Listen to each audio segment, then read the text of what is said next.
Thank you, Deputy Speaker. Well, Deputy Speaker, we've returned to Parliament after the winter break and every Australian taxpayer having received a tax cut, and that's every taxpayer in my community. And the government has been focused again on our priority around cost of living relief, as well as continuing our legislative agenda to tackle the big issues and the big things that we as a country have to get to work on. And one of those this fortnight has been the Future Made in Australia legislation brought into the Parliament. We want Australia to have more economic security. The Treasurer, Jim Chalmers, introduced in the Parliament an important plan that will see us investing in a future made in Australia. The plan will bring new jobs and opportunities to communities across the country. Our plan will make Australia a renewable energy powerhouse. It will maximise the economic and industrial benefits of the international move to net zero and secure Australia's place in a changing global economic and strategic landscape. There's news on renewables, with the Minister for the Environment and Water, Tanya Plibersek, having just approved Australia's biggest renewable energy project ever that will create 7,000 jobs. Sun Cable's Australia Asia Powerlink solar farm will generate enough energy to power 3 million Australian homes, generating almost 6 times the amount of energy a large nuclear reactor could deliver. The Albanese government is getting on with building cheaper, cleaner and renewable energy. We've now approved enough renewable energy to power 7 million homes. We have also approved a new wind farm in Victoria's northwest that will power 202,000 Victorian homes and help make power bills cheaper.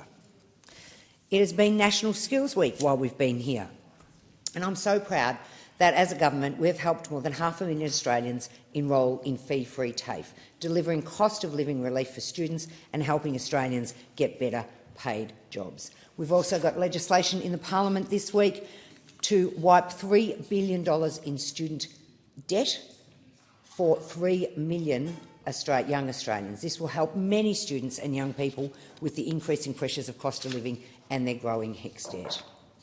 And it has been a big fortnight for gender equality.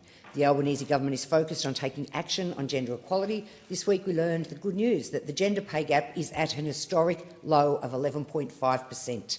Women's average weekly earnings have increased $173 a week since we took office in 2022. And this is not an accident.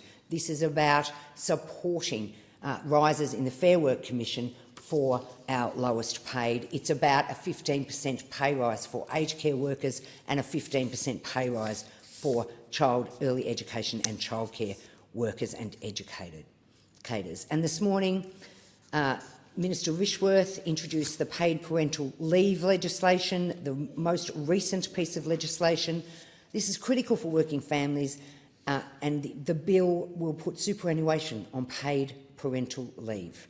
This is an enormous change and means that families will end up with more superannuation for their later life.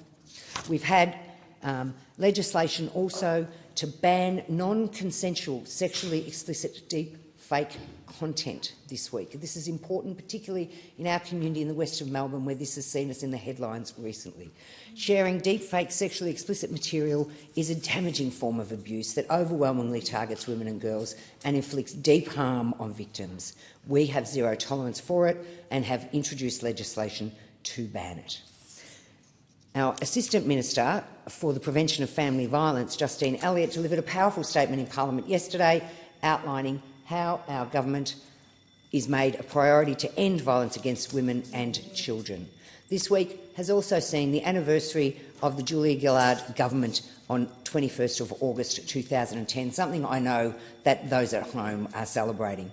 We started this fortnight with the Olympics finishing and celebrations in the private members' motion in the chamber, where some here joined me to congratulate our medalists and all of our competitors. This week I also got to meet with Victorian Education Minister Ben Carroll while he was in Canberra to talk about our local schools, and as an educator I was keen to have some time face-to-face with Ben to explain to him some of the needs in the local schools in our community. Thank you, Deputy Speaker. It has been a fantastic fortnight here in Canberra. Looking forward to being home for a couple of weeks and then back to get on with the legislative agenda beyond that. Thank you. I thank the